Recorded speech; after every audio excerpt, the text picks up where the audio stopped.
200여 년 전 영국 옥스퍼드 대학의 종교학 시험이 시작되었습니다. 담당 교수님은 문제를 칠판에 적어 주셨습니다. 시험 문제는 다음과 같은 것이었습니다. 예수님이 물로 포도주를 만든 기적에 담긴 종교적이며 영적인 의미를 서술하시오. 그런 것이 바로 시험 문제였습니다. 강의실에는 답을 써가는 소리로 조용했습니다. 그런데 한 학생은 우두커니 앉아 있었습니다. 시험이 끝날 시간쯤 되어서 감독관이 그에게 가서 얘기합니다. 이제 시험 시간이 곧 끝날 건데 뭐라도 한 줄이라도 적어야 되지 않겠냐고. 그랬더니 그때서야 이 친구가 펜을 들고 한 줄을 적습니다.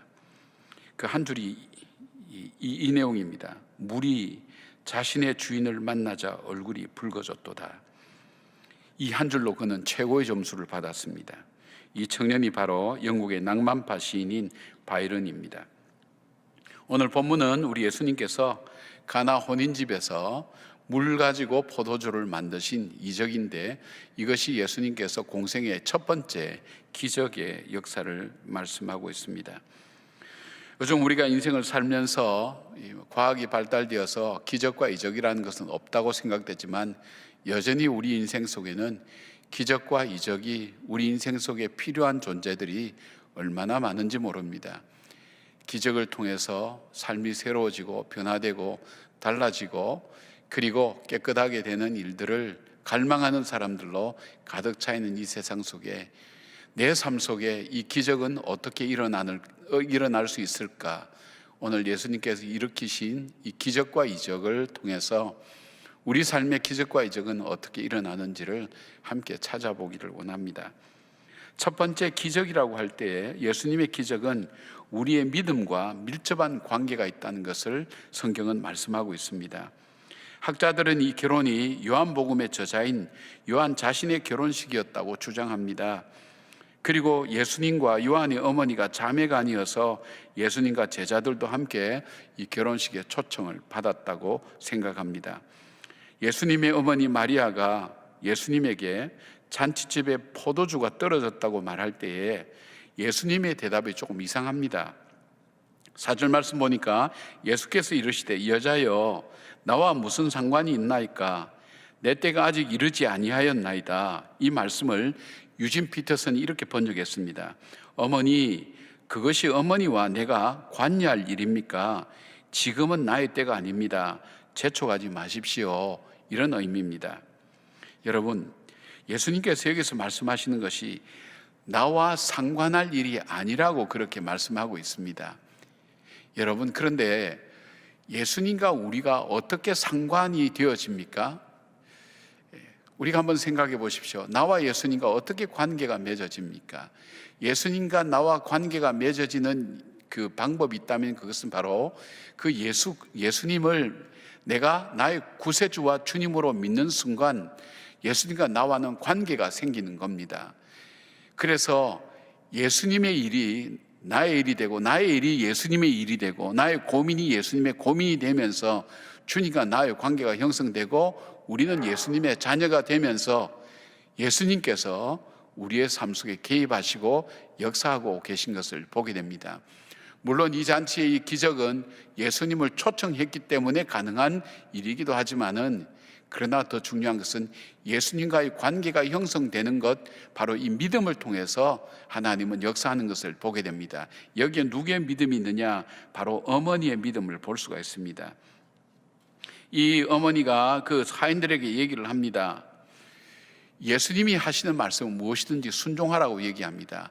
이 마리아는 예수님이 어떤 분인 줄 알았습니다. 예수님께는 능히 이 모든 일을 가능하게 하실 분인 것을 알았습니다. 그 믿음이 바로 예수님으로 하여금 그 일에 개입하게 되는 것을 보게 됩니다.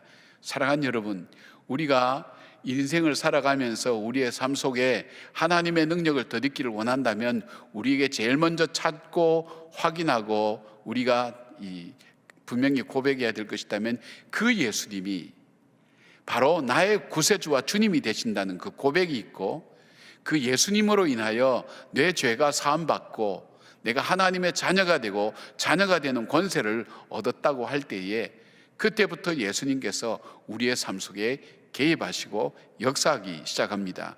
그리고 그 역사는 기적과 이적으로 그 문제를 풀어가는데 하나님께서 직접 관여하신다는 것을 보게 됩니다. 예수님께서는 이적을 행하실 때마다 내 믿음대로 되리라는 말씀을 종종 하십니다. 그리고 할 수 있거든이 무슨 말이냐, 믿는 자에게는 능치 못함이 없다고 하신 말씀이나, 또 히브리서 11장 6절에 보면 믿음이 없이는 하나님을 기쁘시게 할 수 없나니 하나님께 나가는 자는 하나님이 계신 것과 그가 자기를 찾는 자들에게 상 주시는 이심을 믿어야 할지니라. 바로 이 믿음의 문제를 가지고 예수님은 우리에게 말씀하고 있는 것입니다. 우리에게 아직도 이적이 필요합니까?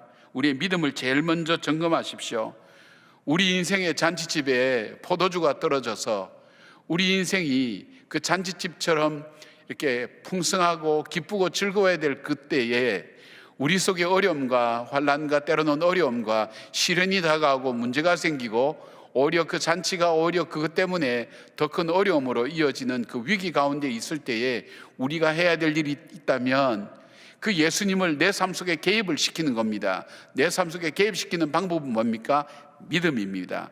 예수님이 나의 구세주와 주님 되신다는 그 믿음의 고백, 그리고 주님이 나의 삶을 책임지시고 나를 인도하시고 공급하시고 나를 보호하시고 함께 하신다는 사실, 그리고 나를 자녀 삼으시고 나에게 하나님의 자녀가 되는 권세를 주셨다는 그 믿음을 가지고 붙들고 주님의 도움을 요청할 때에 주님은 내 삶에 개입하시고 떨어진 포도주, 더 이상 잔치가 더 이상 될 수 없는 그 상황에서 하나님은 우리에게 개입하셔서 우리의 삶을 더 풍족하게 하는 것을 보고 있다는 사실입니다. 사실 어려움과 힘든 일이 닥칠 때에 바로 그 고백이 우리의 삶을 만들어가는 것을 보게 됩니다. 저는 최근에 여러분이 사랑의 쌀과 헌혈하는 모습을 볼 때 제 믿음이 얼만큼 약하고 부족한 것인가 하는 것을 많이 생각했습니다. 사람들이 어려우니까 힘드니까 이번에는 우리가 쌀도 되지도 않고 헌혈도 되지도 않고 사람들이 마음이 위축되고 코로나에 갇혀서 우리가 살아가기 때문에 아무것도 못할 거라고 생각했는데, 사람이 하는 일이 아니라 하나님께서 각 사람 마음속에 감동을 주시고 변화를 주셔서 하나님께서 행하신 일들을 바라볼 때 우리는 풍족할 때보다 더 많은 일들을 만들어내는 걸 볼 때 이것은 사람이 하는 것이 아니라 하나님이 하시는 것이라는 것을 확신하게 됩니다. 그래서 우리가 해야 될 일이 무엇입니까? 우리에게 진정 기적이 필요합니까? 이적이 필요합니까? 우리 인생에 포도주가 떨어져 가고 있습니까?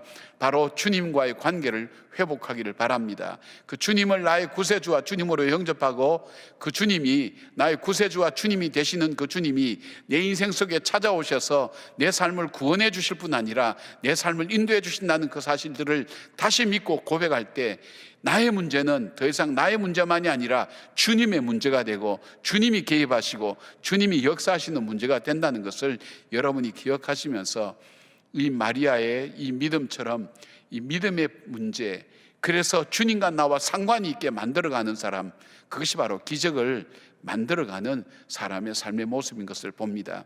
금년 한 해는 참으로 어려운 한 해가 될 줄로 압니다. 그러나 이 문제가 나만의 문제가 아니라 주님의 문제가 되어서 주님이 여러분 삶 속에 직접 개입하셔서 여러분 문제를 풀어가시고 인도해 가시고 공급해 가시는 주의 은혜가 풍성한 그런 한 해가 되기를 바랍니다. 그 다음에 두 번째로 이 기적이 나타나는 두 번째에서 볼 수 있는 것은 믿음에 따른 행위입니다. 믿음에 따르는 모습이 어떻게 나타나느냐 하는 것을 보게 됩니다. 먼저 마리아의 믿음을 볼 수가 있습니다. 마리아의 믿음은 어떻게 나타났습니까? 먼저 자기의 문제를, 그 포도주가 떨어진 문제를 예수님께 갖고 갔다는 사실입니다. 그의 믿음이 어떻게 나타났습니까? 잔치집에 일어난 이 큰일을 알아차리는 사람은 없습니다. 포도주를 나르는 종들밖에는 포도주가 떨어졌다는 걸 아는 사람이 아무도 없었습니다. 그리고 이 문제를 아는 사람이 또 한 사람이 있었는데 그 사람이 바로 마리아였습니다. 이 마리아는 이 포도주가 없이는 이 잔치가 즐겁게 이루어질 수 없다는 위기의식을 가진 사람입니다. 종들은 종들로서 그냥 그렇게 갖고 있지만 정말 이 포도주가 없이는 이 잔치가 잔치답게 되지 못한다는 정말 절박한 위기의식을 가지고 있었습니다. 그렇게 되면 어떻게 할까요? 보통 사람들 같으면 포도주가 떨어졌으니까 포도주 먹지 말고 우리가 다른 걸로 대체하겠다든지 우리가 좀 절제한다든지 뭐 그렇게 하는데, 그렇게 되면 이미 잔치는 분위기가 다 깨지는 것입니다. 그렇게 호들갑을 떨지 않았습니다. 이 마리아는 이 문제를 가지고 바로 예수님께로 갖고 간 겁니다. 예수님께 갖고 간 이유가 뭡니까? 예수님은 능히 이 문제를 해결할 능력도 있으시고 해결할 마음도 갖고 계신다는 것, 바로 예수님께 아뢰는 것을 말합니다. 이것이 바로 믿음의 모습입니다. 내 문제를 가지고 예수님께 갖고 나가서 예수님께 이 문제를 올려드리는 것, 그것이 바로 믿음에서 나타나는 행위의 모습인 것을 보게 됩니다. 영적인 감각을 가지고 있었다는 것을 보게 됩니다. 우리 믿음의 현장에 예수님이 안 계신다면 무슨 의미가 있겠습니까? 우리 삶 속에 늘 예수님을 초청하고 예수님과 함께 있는 것이 가장 첫 번째로 중요합니다. 그러나 우리가 문제가 생겼을 때 우리에게 중요한 것은 세상의 어떤 일보다도 제일 먼저 이 문제를 풀고 계시고 이 문제를 풀 의사를 갖고 계신 예수님께 내 문제를 갖고 가서 그분께 말씀하시는 것. 너는 부르짖으라. 너는 부르짖으라. 내가 크고 비밀한 일을 내게 부어주리라고, 내가 내게 응답하리라고 약속하신 그 주님의 말씀처럼 내 문제를 가지고 주님 앞에 갖고 나가는 것, 이것 자체가 믿음의 중요한 행위인 것을 보게 됩니다. 두 번째로 볼 수 있는 또 믿음의 또 하나의 모습이 있습니다. 그것은 바로 종들의 순종하는 모습입니다. 행동하는 믿음입니다. 두 가지를 그들이 순종했는데, 첫째는 정결 예식을 행하는 돌 항아리 6에 물을 아기까지 가득 채우라고 예수님께서 말씀합니다. 예수님의 어머니 마리아가 예수님이 시키는 것은 무엇이든지 하라고 했기 때문에 그들은 정결 예식을 행하는 돌 항아리 6에 물을 아기까지 채운다는 것, 글쎄 그것은 순종할 수 있을 수도 있을 거예요. 그러나 이것이 무슨 의미가 있단 말인가? 지금 문제는 포도주가 없어서 문제인데, 포도주와 이 정결 예식을 행하는 이 허들의 물을 쓰는 바로 이 항아리에 이 아기까지 물을 채운다는 것이 어떤 의미가 있는가? 여러분, 그런데 이건 결과적인 문제인데 그들이 채운 만큼 포도주가 된 것을 보게 됩니다. 만약 반만 채웠다면 반만 포도주가 되었을 것입니다. 아기까지 채웠기 때문에 그는 아기까지 포도주가 된 것을 봅니다. 아기까지 다 채웠습니다. 그리고 그들은 순종했습니다. 이것은 먹을 물이 아니라 깨끗하기 위해서 씻는 물이었습니다.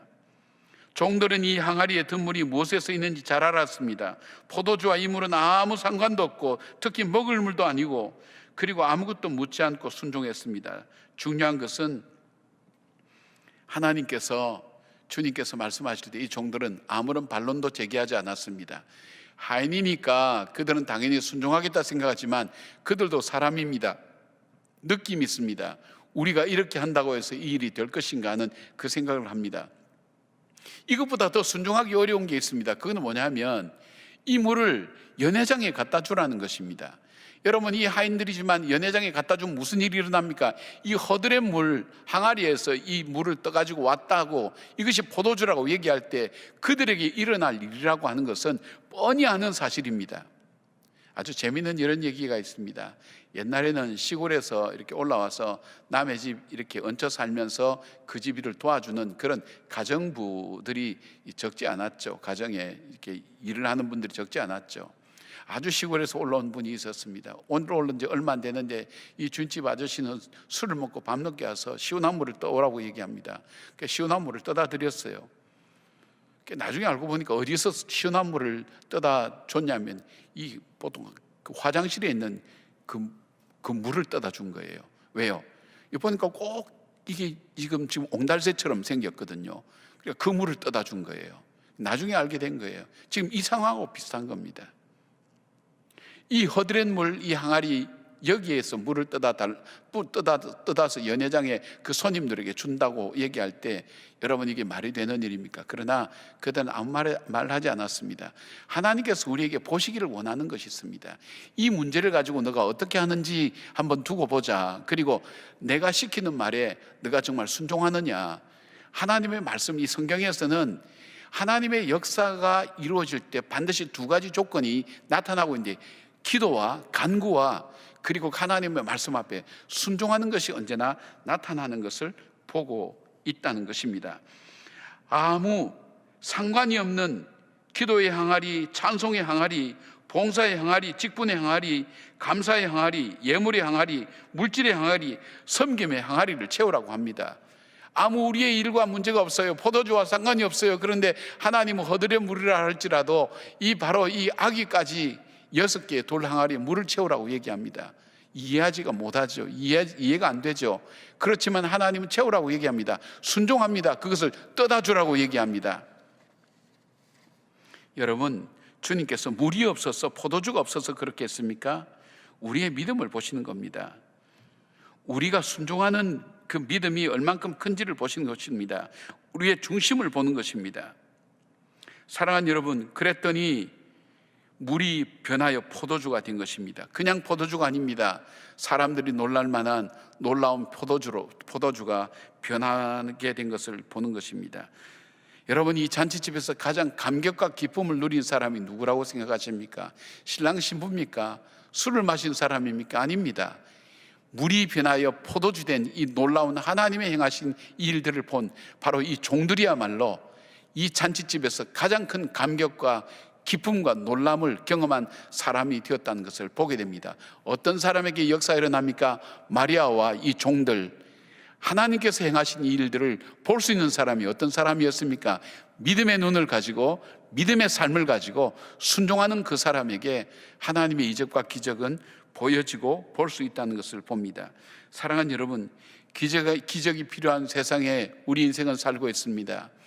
우리에게 정말 하나님이 개입하지 아니하시면 해결될 수 없는 문제를 우리는 많이 안고 살아갑니다. 그 문제를 가지고 어떻게 살아갑니까? 우리의 방법대로 살아갑니까? 우리 문제대로 살아갑니까? 우리의 생각대로 살아갑니까? 주님께서 말씀합니다. 우리에게 보기를 원하신 것이 믿음입니다. 믿음의 역사는 기적을 일으킵니다. 믿음의 역사를 통해서 하나님께서 이루시려고 하는 일들을 하나님께서 행하시는 겁니다. 나의 일이 아니라 나와 관계가 있을 때 이 일은 바로 하나님의 일이 되는 것입니다. 그 하나님이 역사하시는 것입니다. 그 하나님 보시기를 원하는 것이 믿음이고, 믿음에 따른 순종과 기도의 모습을 보기를 원합니다.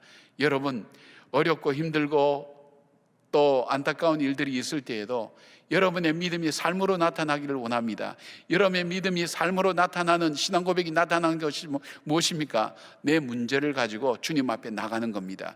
주님께 아뢰는 겁니다. 주님께 말씀하는 겁니다. 사람에게 얘기하는 것이 아닙니다. 주님께 아뢰는 것입니다. 그리고 주님께서 말씀하실 때에 내 이성으로, 내 경험으로, 내 지식으로, 환경으로, 판단으로 생각하지 마시고 오직 말씀에 의지하여 그물을 내릴 때에 하나님께서 역사하신 것처럼 말씀에 따라서 순종해 나갈 때 주께서 열어가시는 겁니다. 여러분, 우리 인생은 내가 열어가는 건 아닙니다. 내 삶을 내가 열어가는 건 아닙니다. 내 인생의 생사호흡이 나에게 달려 있지 않습니다. 생사호흡이 하나님께 달려 있습니다. 주님께서 열어가시는 겁니다. 주님께서 열면 여는 겁니다. 주님께서 닫으면 닫는 겁니다. 주께 달려 있다는 이 믿음과 확신을 가지고 주님 말씀 앞에 나갈 때 우리 인생은 분명히 달라지는 것입니다. 또 하나, 이 기적의 중요한 세 번째 중요한 것은 기적보다도 기적 이후에 삶이 참 중요하다는 것을 봅니다. 11절에 보니까 예수께서 이 첫 표적을 갈릴리 가나에서 행하여 그의 영광을 나타내심에 제자들이 그를 믿으니라, 그래 되어 있습니다. 여러분, 여기에 기적이라 하지 않고 표적이라 그랬죠. 표적과 기적은 다를 수 있죠. 기적은 사건을 얘기하지만 표적이라고 하는 것은 그 기적이 목적이 있다는 것입니다. 뭔가 방향이 있다는 것입니다.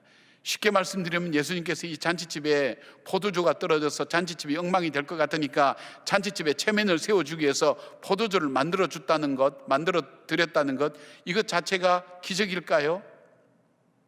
아니면 주님께서 효성이 지극에서 할 수 없는 상황 가운데 어머니 말씀을 들어서 그 어머니 말씀에 순종해서 이 잔치집에 포도주가 떨어졌을 때 이 포도주를 만들어 주셨다는 이 내용을 전하기 위해서 이 기적이 일어납니까? 그렇지 않습니다. 오늘 이 말씀은 제자들이 그를 믿었다 그랬어요. 이 제자들을, 예수님의 제자들 있지 않습니까? 4명 정도밖에는 아직 모집 못했지만은 이 4명이 예수님께 부름받은 지 사흘 만에 이 잔치집에 참여했습니다. 예수님에 대해서 확신이 없었습니다. 예수님이 어떤 분인지도 몰랐습니다. 그러나 예수님이 행하시는 것을 보았습니다. 예수님의 말씀에 순종하는 것이 어떤 역사가 일어나는 걸 보았습니다. 이걸 통해서 그들에게 얻어진 것이 무엇입니까? 믿음입니다. 믿음. 저분은 정말 메시아구나. 저분은 정말 이 모든 것을 행하실 수 있는 분이구나. 저분과 함께 할 때 모든 것이 유익하고 복되게 되는구나 하는 그 믿음이 바로 주님께서 이 이적과 기적을 베푸셨던 표적의 이유인 것을 보게 됩니다. 이스라엘 백성들처럼 많은 기적을 보고 체험한 그런 경험의 민족이 어디 있습니까? 그러나 그들은 이 많은 것을 보고도 믿지 않았습니다. 오히려 주님을 십자가에 못 박는 어리석은 인생이 된 것을 보게 됩니다. 주님께서 마가복음 6장에 보면 오병이어의 사건을 기록하고 계십니다. 아무것도 없는 그 광야 속에 장정만 5,000명이 있는 바로 그 속에 음식 남은 것은 물고기 2마리와 보리떡 5개, 어린아이가 먹는 것밖에 없었습니다. 불가능한 일입니다. 그들이 예수님께서 너희들이 먹을 것을 가지고 오라 그럴 때도 물고기 2마리와 보리떡 5개 갖다 주면서 이것밖에 없습니다. 이것 가지고 어떻게 이 많은 사람 먹이겠습니까? 그렇게 했던 그 제자들. 그러나 예수님께서 위로 축사하시고 그들을 나눠주라 그럴 때에 그들 속에 이 모아둔 음식을 나눠주고 12광줄이나 남았습니다. 얼마나 놀랄만한 일입니까? 예수님의 기적 중에 아마 제자들에게 가장 인상 깊었던 기적이 아니겠는가, 저는 그렇게 생각합니다. 가난하고 어려웠던 그 시대에 경제적인 문제에 눌려있고 살아가는 그들 속에 정말 이 빵의 문제를 해결해 주는 예수님, 그것도 광야라는 곳에서 굶주린 백성에게 풍족하게 주시고 남게 하신 이 예수님이야말로 정말 이 땅의 메시아가 될 수 있고 이 역사의 주인이 될 수 있다는 사실을 그들은 확신했을 것입니다. 얼마나 마음에 기쁨이 있었겠습니까? 그래서 예수님이 말씀하십니다. 그 일 후에 저 건너편으로 가자. 그렇게 하고 예수님은 기도하러 가시고 제자들은 배를 타고 저 건너편으로 가는 중에 예수님의 말씀에 순종했는데 풍랑이 일어난 겁니다. 이 풍랑이 얼마나 무서운지 뱃사람으로 구성된 이 제자들이 두려워서 떱니다. 무서워서 떱니다. 예수님이 무리를 걸어오실 때 유령이라고 그들이 허상을 보기도 하고 헛소리를 하기도 합니다. 얼만큼 무섭고 공포와 두려움이 몰아치고 바다와 바람이 몰아치고 그리고 태풍이 몰아치고 배가 흔들리고 요동치면서 그들이 얼마나 두려웠겠습니까? 그런데 이 사건에 대해서 바로 이 마가복음 6장 52절에 이렇게 결론을 내립니다. 이는 그들이 그 떡 떼시던 일을 깨닫지 못하고 도리어 그 마음이 둔하여졌음이라. 없는 데서 있게 하시는 그 하나님, 능히 물고기 2마리와 보리떡 5개로 5,000명을 먹이셨던 그 능력의 하나님, 불가능이 없으신 그 하나님, 그 하나님이 우리와 함께 계신다는 것, 그 하나님 우리의 하나님이라는 사실, 그 믿음이 풍랑 앞에서는 전혀 나타나지 않았던 거예요. 사랑하는 여러분, 저와 여러분의 삶이 하나님의 이적과 기적 없이 여기까지 어떻게 살아오셨겠습니까? 나 같은 죄인이 어떻게 예수를 믿습니까? 기적 중에 기적 아닙니까? 그리고 살아온 지난 날들 한번 돌아보십시오. 하나님께서 정말 이적과 기적처럼 이거는 있을 수 없는 일이야, 내 삶 속에 일어날 수 없는 일이야, 이거는 불가능한 일이야, 어떻게 이런 일이 나에게 일어났지, 그런 일들이 우리의 삶 속에 얼마나 많습니까? 그러나 우리는 그렇게 행하셨던 그 예수님의 이적과 기적의 역사의 삶을, 나에게 이것을 통해서 주셨던 그 믿음의 역사를 나에게 일어나는 문제 앞에서는 이게 적용이 안 된다는 겁니다. 그 주님은 여전히 이 문제 앞에서도 여전히 나의 주님 되시고 이 문제를 풀어가시는 하나님이라는 그 확신과 믿음이 없다는 것입니다. 여러분, 주님께서 이적과 기적을 베풀어 주셔도 깨닫지 못하고 주님께서 행하시는 것인지 알지 못하고 또 문제가 생기면 또 염려하고 또 문제가 생기면 또 염려하고 또 걱정하고 더 두려워하고 더 무서워하고, 그것이 아니라 바로 오늘 마리아와 이 종들이 보여주었던 것처럼 그 문제가 생길 때마다 이 문제의 주인이신 주님께로 내 문제를 가지고 가고, 그리고 주님이 말씀하신 대로 순종하면서 이 문제를 풀어가는 믿음의 역사와 믿음의 놀라운 은혜를 체험하지 못한다는 겁니다. 주님께서 오늘 우리에게 원하시는 게 뭘까요? 주님은 우리의 문제를 푸는 것에 초점이 있지 않습니다. 주님의 초점은 나에게 있습니다. 내가 주님을 얼마나 가까이 섬기고 얼마나 사랑하고 주님을 믿느냐에 달려 있습니다. 우리의 이 사건을 통해서 주님을 더 가까이 만나게 만들고, 어려움을 통해서 주님을 더 의지하게 만들고, 낙심을 통해서 진짜 희망이 주님께 있다는 것만 알게 하시는 것, 바로 그런 일들을 통해서 우리의 삶을 인도해 가신 주님이라면, 여러분 오늘 여러분이 만난 일 앞에 두려워하거나 무서워할 것이 아니라 바로 이 믿음이 필요한 겁니다. 어떤 믿음입니까? 주님께서 나의 구세주와 주님이 되신다는 믿음, 나는 하나님의 자녀라는 믿음. 그 믿음이 나의 문제만 아니라 예수님이 개입하신다는 겁니다. 하나님이 함께 하신 겁니다. 여러분은 여러분 자녀 문제에 개입 안 합니까? 꼭 도와달라고 얘기해야 그래 갑니까? 자녀들이 어려움을 바라볼 때 부모의 입장에서 가만히 구경만 합니까? 네가 도와달라 그러면 내가 도와주고 안 그러면 내가 도와주지도 않는다. 그런 부모는 아마 없을 겁니다. 그 자녀의 어려움을 알고 부모가 더 많이 관심 갖고 더 많이 다가갑니다. 그 부모에게 그 문제를 이야기할 수 있고 맡길 수 있는 그 믿음, 그리고 능히 이전에 함께 하시는 그 하나님은 지금 이 문제 앞에서 여전히 능력 있고 권세 있는 하나님이라는 사실을 믿는 그 믿음. 제자들은 지금 믿었지만 또 실패합니다. 그것이 결국 십자가에서 예수님 앞에서 도망가는 바로 가장 불행한 일을 그는 맞이하게 됩니다. 믿음 없는 사람이 되어지는 것을 보게 됩니다. 그러나 주님은 그런 믿음을 살리셔서 그들로 하여금 하나님 역사에 귀하고 존귀한 백성으로 만드신 것을 보게 됩니다. 바로 우리를 그렇게 만들어 가시기를 원한다는 것입니다. 우리에게 이적과 기적은 있습니다.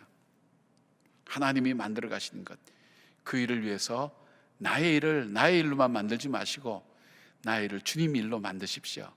주님께서 개입하신 일로 만드십시오. 주님께서 나보다 더 답답한 일로 만드십시오. 그것이 바로 우리의 믿음입니다. 그리고 주님의 말씀대로 순종할 때 주님 책임져 가신 것을 보게 됩니다.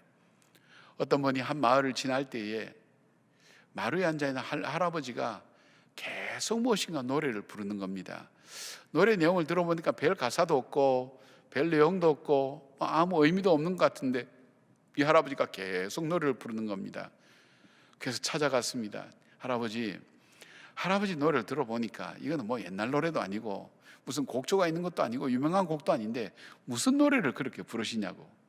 그랬더니 이 할아버지 그럽니다. 내 아내가 시각장애인인데 내 목소리가 들리지 않으면 불안해해서 내가 지금 무슨 노래든지 계속 흥얼거리고 부르면서 그 아내에게 내가 가까이 있다는 걸 알려주고 있다고 그렇게 얘기했다고 합니다. 그렇습니다, 여러분. 우리는 주님이 보이지 않으면 두렵습니다.